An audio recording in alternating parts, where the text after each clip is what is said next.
Welcome to Cattle Call, a production of the Nebraska Rural Radio Association. I'm Alex Makovica. Cattle Call is brought to you by Wolf Auto, small town strong. Today we're joined by Brad Kooima of Kooima and Varilek in Sioux Center, Iowa, to break down things impacting this week's cattle trade. I want to start with last week because, yet again, we keep saying it week after week, but another record-setting week of cash cattle trade. Tell me about that picture and what you took away from it, Brad. I'd love to. Thanks for having me on. I enjoy the show. And look at this, Alex, you're 1 for 1 with sharply higher days that we're doing it on. Well, once again, and you've got an interesting question from one of your listeners. We'll talk about this a little bit more. But once again, the cash market led by the North, led by the area of the country that actually does negotiate for the bulk of their cattle. Those two are intertwined, in my opinion, and that's the reason why we carry a big premium to the South, I think, in a large way. So, yes, the North went from a week prior where we were 230 to 231 to where we traded cattle at 235, and some of those cattle at 235 are traded with a lot of days on it. In other words, all the way to the last part of June before they're going to get delivered. There was a little tiny bit of 237 to a regional, both in in eastern Iowa and in western Nebraska, late Friday. So yeah, a bunch higher. The South finally got off their tail a little bit, traded cattle at 23, and then traded a handful of cattle Friday afternoon late at 25. I sure would think, Alex, that there would be, I said it a week ago and I was wrong. I thought they would narrow that spread a little bit, right? That the South would be a little more stubborn and say, well, we don't have to take 10, 12 less than the North, do we? But we shall see. Show list a little bigger in the South, still very, very, very small up here in the North. So I would expect cash thing is going to be decent again this week. Okay. Well, that leads right into the listener question, which you had brought up. It asks, how many cattle are fed in Northwest Iowa, Southeast South Dakota, and Northeast Nebraska, kind of in that corner at this time? Like you mentioned, that's kind of leading the momentum here. What do you have to say about that? Well, it's an interesting question to me, at least, and I'm going to use a little bit of license here in trying to answer it. Let's distinguish North and South a little bit, because let's be frank. I mean, I just made a road trip through central Iowa. Once you get out of Northwest Iowa, there isn't very many fed cattle. And I know from being a member of ICA that it's something like, I forget, I think it's 92% of the fed cattle are up in the 6 counties up in this northwest corner. So, but I'd like to use the distinction, if it's okay anyway. I'm taking a little license with the question here of the North, which the North I've always kind of thought is something north of Interstate 80. Okay, so that certainly does include this northeast part of Nebraska. I'm very familiar with that feeding area in Nebraska, Wisner, that whole area. So I get it. And South Dakota, of course, is very close to where I'm sitting here, right where I am now. So, had you asked me this question, say 5 or 6 years ago, I'd have said it's about 20% of the fed cattle in the United States. Okay. That has changed, and that continues to evolve. Every report that we get will tell you the same thing. We've gone over this on your show a couple of times where, like as of the last cattle and feed report now, Nebraska 103% of a year ago, Iowa 102% of a year ago, while Texas, partly because of screwworm and other reasons, is lagging down there like at 6% less than a year ago, and Kansas like 2% less than a year ago. So we've seen this migration. So to get to the answer to your listener's question, I apologize for getting verbose. If I had to put a number on it, I would say 28%. Is that cut in stone? Maybe not, but I think it's north of 25, and that's a movement from 20%. Many years ago, I was talking to who I viewed at the time and still would, one of the best fundamental analytical persons that I knew back then. And I asked him, I said, why do you care so much about what's going on in the North when we make up such a 20% of the market? And his answer to me was that the North has elastic supply, and where the South typically is a little more inelastic. And what I mean by that is you don't have that seasonality to the whole breeding process. Where here we have spring-born calves for the most part, right? So they're you kind of got to know when they're going to come to market. So, and then with the farmer feeder component, where there maybe is a little less discipline than that corporate feed yard, where he's going to put so many days on and they're gone and they're formula priced and blah blah blah. Where the farmer feeder might be a little more of intuitive with his own marketings. Mm-hmm. Okay, I appreciate the insight on that. Let's go to another listener question. We've had some really great questions this week. And I think this might be the question that everybody's wondering. At what point, Brad, does price destroy demand in this cattle market? Could you put a number on it? No. I'd love to have the answer to that too, Alex. Let me try to put down my sarcasm hat here a little bit, and because it's a big question, and it's a question that, of course, I think about too as an analyst, and a lot of people do. Supplies, if you're willing to work at it, supplies, easy is not a great word, but we can get a handle on supply, right? Demand is perception. And, I could go on and on about why I think that demand is still good. I could talk about the $6 cup of coffee.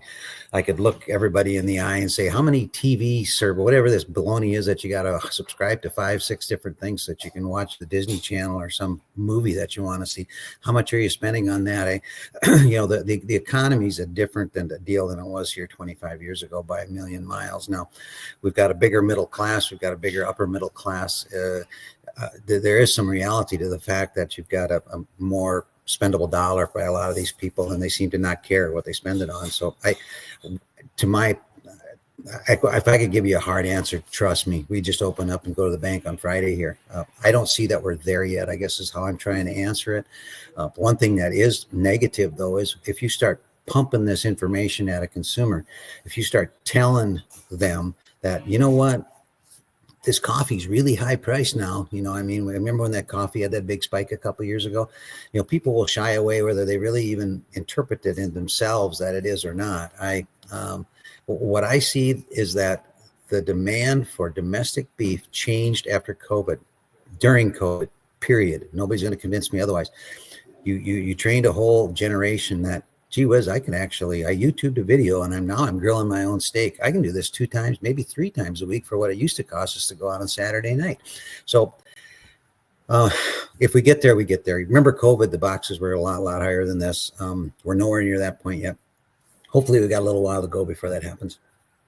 Okay, appreciate that question. We invite you, if you have a question for Brad, please join us in the conversation in the comments. We've got one more that I want to get to. It was more of a comment than a question. It said the grower just paid their federal income tax, call it $300 to $500 a head. You can bet they're going to be doing some calculations before sending them to town next year. However, record cattle prices right now. Brad, what do you make of this comment? Well, I'm going to try to take the question or comment in the spirit it's given, I guess, because I'm not going to lie. Part of me is going like, let's see. And I'm a cattleman, making more money feeding cattle than we have in a long time, maybe ever. Yet I'm going to be able to somehow find the dark cloud to this silver lining and complain about having to pay tax. Whatever. I don't mean to beat anybody up here, but this comes with the territory. You got record high prices. You got probably record margins. I think that whether you're going to save a cow or not, if that's what this question is leading to, is going to be more based on, do I have feed? Can I afford to? Because I am a cattle guy. I got to save probably 20% of my heifers just to maintain my cow herd at the rate it's been. You've gone through a lot of these areas have gone to back-to-back droughts in 22 and 23. He's been beat up to no end, all the way back to plant closings, fires, September 11s. COVID is a big deal.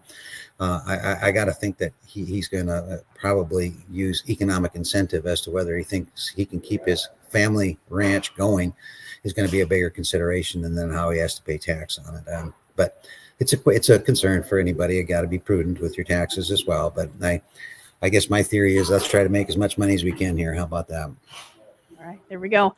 Let's lead into what we could expect as we kick off the rest of the week and get into next week even. It's been the Tuesdays of rumors. Last Tuesday, we had New World screwworm, a rumor about a detection that absolutely tanked the futures.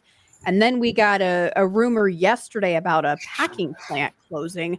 Talk about those things, how they're playing into the market, and what perhaps we need to be keeping an eye out for the rest of the week here, Brad.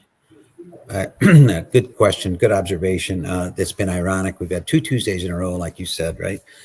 Yesterday it was about this rumor of a plant closing, which I'll be real candid. If something like that happens, you're not going to get a warning shot across the bow. You're not going to get a telegraph. You're not going to hear something on, on Twitter somehow that you're going to find out before anyone else. I know from experience that when Cargill closed the Plainview plant in Texas many, many years ago, it was from out of the blue, and nobody knew about it until the news was let out. Now, part of that story, people are not hard to believe. I mean, you got packer margins that are terrible. Not that I feel a bit sorry for them, but so is there going to be somebody? There's not enough cattle to go around, so is somebody going to have to close? Maybe someday. Yeah, probably. I don't think it's today, and I would be surprised if it isn't someone that's quite a bit smaller, maybe more of a regional type outlier type packer. But even at that point, I haven't heard anything at all about that. So it's frustrating though. And what happens is, you see what happens in the marketplace. The hedger freaks out and the long speculator becomes worried as well. That on top of, permission to get on my soapbox here a second, that on the top of this recent rule change by the CME to expand the daily limits. Who needs that? Is totally unnecessary. And then even worse than that, some of this talk here that they're considering going to 24-hour trading of cattle. That's a horrible idea, terrible idea. Anybody that has an opportunity to give input on that, the market's not big enough to trade 24 hours a day. It's not corn by any means. So as we put this latest rumor to rest, you can see the price action today is largely based on the fact that we're recovering what we lost yesterday and then some. So very solid trade here as we go into the close today, up $2.50. So expectation would be as we come into this week for cash, indications in the South are that they're going to be a little bit higher, and they ought to be. And I think the North sold so many cattle last week that there's a chance we're going to have maybe a quieter week because we don't have much for sale. But I don't see why any of maybe take less money. Let's go steady higher in the North and maybe 2 to 3 higher in the South for a guess. Okay, Brad Kooima is our guest. Our weekly discussion on Cattle Call here brought to you by Wolf Auto Small Town Strong. You can contact Brad and his team at kkvtrading.com or give him a call, 712-722-0023. Brad, thanks so much for your time. We appreciate it. Thank you.